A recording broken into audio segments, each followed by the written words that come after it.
About getting into the terms of that ruling. But if you own a property in Adenta, Drengan, Bawaleshi, Medina, and also the surrounding communities here in Accra, you need to prepare to atone actually for the tenancy with a new owner or face the consequences. This is because the Supreme Court has declared that the family which sold the land did not own the property. The court has now given the right of ownership to one boy family and other relevant families, which will now engage all those who bought the lands from the family and contention. Is the reason for which I want to bring in, of course, one man who was in court for us, monitoring all of the conversation, Richard Kojinyako, who's joining us with the latest ruling. And of course, this has been going round on social media with many asking questions about the implication of this very ruling. But for the benefit of those who are even about to hear of this latest ruling for now, give us a background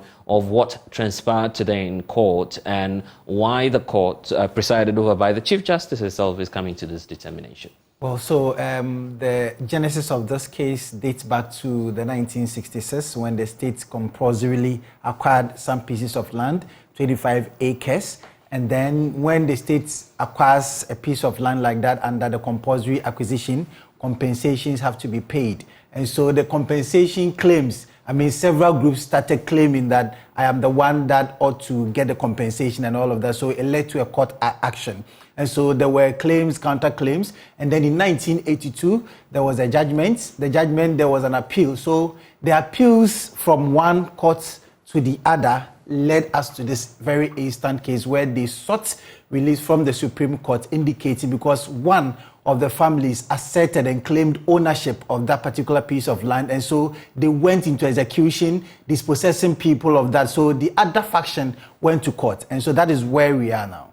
And the question as to what exactly the court has decided, many are wondering what it is that the effect will be. But let's get to start with what the court has said about this very case. Well, so Blessed, the court made 3 declarations. Mm-hmm. The first one was the pronouncements and declarations made in favor of the numerous families and stools, most of whom are not parties to the instant suit, should be treated merely as declaratory. And that is the judgment of the court should not open the floodgates for attempt to recover possession and trigger demolition orders, particularly in relation to the grantees of the third defendant's family in respect of some of the lands that pronouncements have so far been made on and not falling within the scope of this judgment. So that is the first one. Right. The second one is all persons who have acquired grants from the Numo Mashi family in areas which by this judgment have been held not to belong to the said first and second defendant and third defendant family have taken possession of those pieces of land shall not be dispossessed. So if you're already on it, the court's order is that you should not be dispossessed of your interest. And so they shall, however, atone tenants to the relevant stool of family as per the decision reached by this court. But when they say atonement or atoning tenancy, it simply means that regularize your relationship or formalize your relationship with your new landowner. The question as to how many communities are being affected and if we're able to list some of them.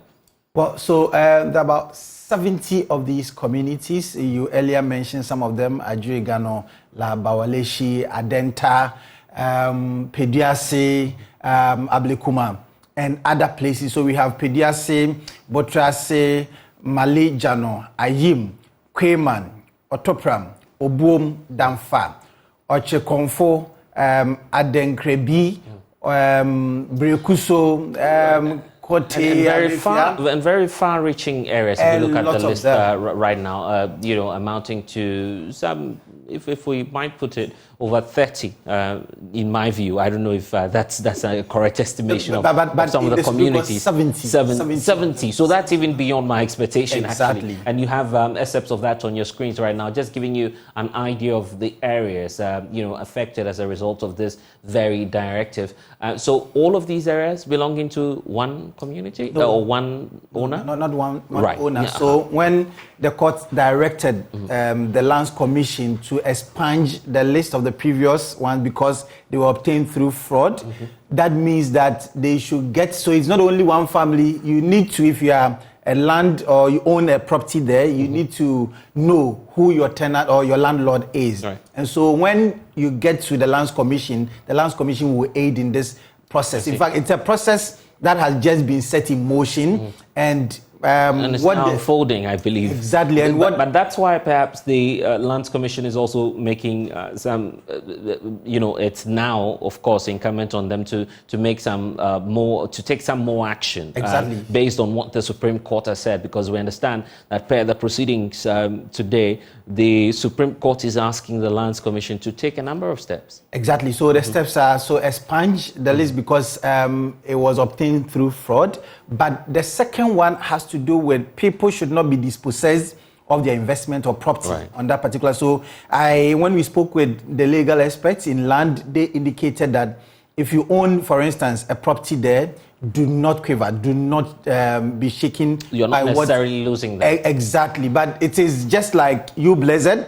You were my old landlord. Right. Now a decision has come that you are no longer my new landlord, and so the new one, we should have a new relationship. Right. That is atoning tenants. Will that involve payment of some funds? Well, so in law they have stated that it is customary services, so you need to have a relationship with them. I do not know about the repayment of money bit, but in Ghana, when we had a conversation backstage, some people were saying that they live in areas where the owners of the land, they've paid like 3 times, 4 times, and then this decision has come as well. But the implication in all of this is that people should not be afraid because your land is not going to be dispossessed by anything. You only have to formalize your relationship with a new land owner. The owner of the... I see. And Richard Kojinak was the one bringing us this latest, as you see on the screens there, with all of the communities. Some, actually, because there are about 70 of them. So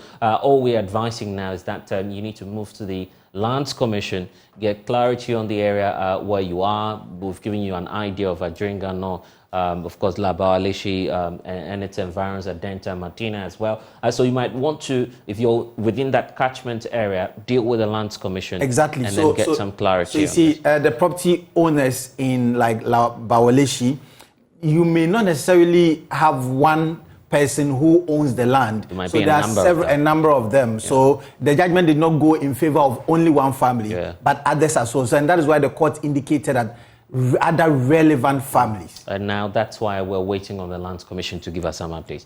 Richard Kojinak, thank you for providing us with that update on the land. But again, we're sending that caution out.